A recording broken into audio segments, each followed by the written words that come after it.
Hello everybody, this is Frank Daly with Daily Wisdom. Thanks for tuning in. Today's topic of conversation will be the 4 laws that govern the universe. And as we come to understand this will make your life or experience a lot smoother and easier to actually live and coordinate. So the first law is existence. If you exist now, you forever will exist and always have existed. There really is only the moment, but yet in this physical world that we're experiencing, there is this linear perspective on how to tell a story in which we then created the understanding of time, such as past, present, and future. But the truth is, we can only experience the past or what we understand as the future in the present moment as of now. But that being said, we understand as we sit here today that we all were once 6 months old. And I don't know anyone, perhaps somebody does, but I'm using this as an example, that you don't have a memory of the period in time when you were 6 months old, but yet to some level you do fully understand you did exist. So that helps with the concept of existence. Don't try to think about it, just conceive it a little bit and play with it. So if you exist now, you forever will exist and always have existed. The second law. The one is the all are the one. The way this is explained is there is only one complete unity of who we are. We're all connected. But yet, we also have the ability in this physical world to separate, to have experiences, to dissect and understand. And we typically do that to actually understand, get to the point where we realize we are all connected.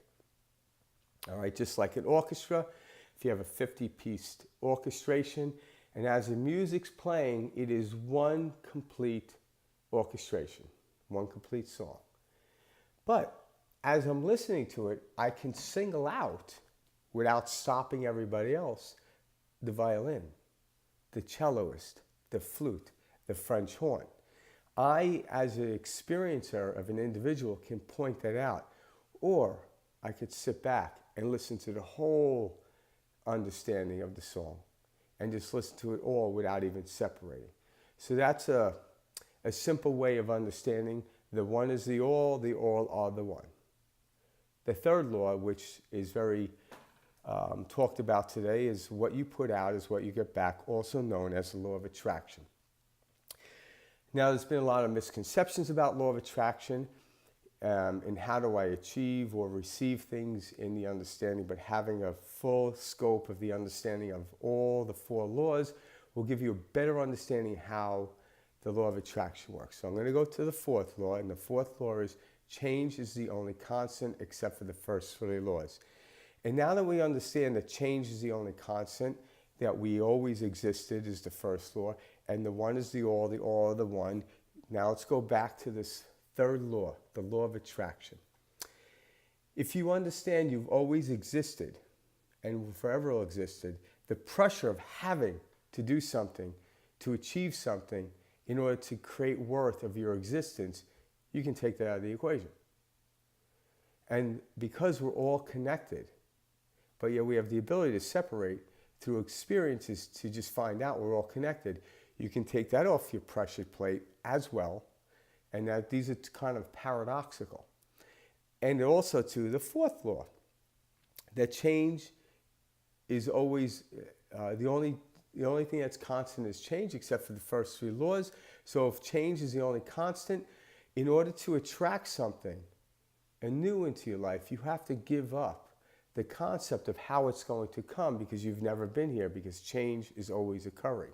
You could want something that you've once had, but the truth is you never really had it at this moment in this time, so therefore you never had it. So you must let go on how it's about to come, because in the asking of something, what we're truly doing is trying to find out how we're all connected. So when I ask for something, ask and it shall give, ask and it shall be given. If I sit back and understand these laws, my excitement doesn't come from getting it, although getting it is the complete kit of it.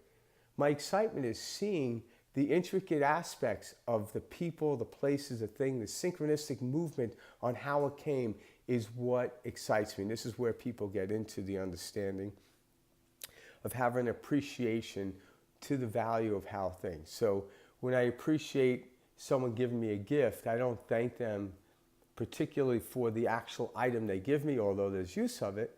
I thank them for the coordination of how it came about for them to give me the actual gift.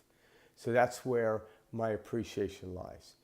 So when we understand these 4 laws, it makes life smooth. And in the 3rd law, where we tend to be more focused, the law of attraction, we want to experience this type of life. And if we're conscious, we can choose a direction in which we want to go, an end point, if you will, a goal. We'll just set out forth us on the journey. And if you drop all insistence of it having to happen this particular way, that particular way, you'll experience it with no judgment. You will get there. But the judgment is what slows the traffic down, if you will, from getting there. So when you let go of everything and know that you will get there, the journey is where all the intricate aspects of enjoyment of life, hence the story of life, comes from. Because that's where the excitement lies, not knowing. Would you be excited to go to a movie you've already seen and perhaps understand the ending of it? No, you would not. What makes it exciting is understanding the theme, perhaps, yes, but not understanding what's going to happen. So sitting there, viewing it and observing it, not knowing, is where the excitement lies, and it perpetuates the excitement. So excitement itself is this kit. We don't get excited over things, we get excited and things then happen. So these are the first 4 laws, or actually the first law, the 4 laws of what governs our universe. So to understand, we exist. We ever will, and we always forever will. So if you exist now, you have in the past, and you will in the future, but the truth is only the present moment. The one is the all are the one. We're all connected. There's nothing you can do about it, but yet we can actually individually experience individual settings, but it all turns us back to we're all connected. So we don't need to push against, because what you're pushing against is the thing in which you probably most likely need to fulfill what it is you want to move towards. What you put out is what you get back. Also known as the law of attraction, and I explained that. And so kind of understanding these other laws, play with that. Get conscious about it instead of unconscious, because you're unconscious, it seems like life is happening to you. When you're conscious, you're in full control, but yet the instance or the other things you don't see coming, but that's where the surprise is. 4th law, again, is change is the only constant except for the 3 first laws. Okay, that concludes our conversation today.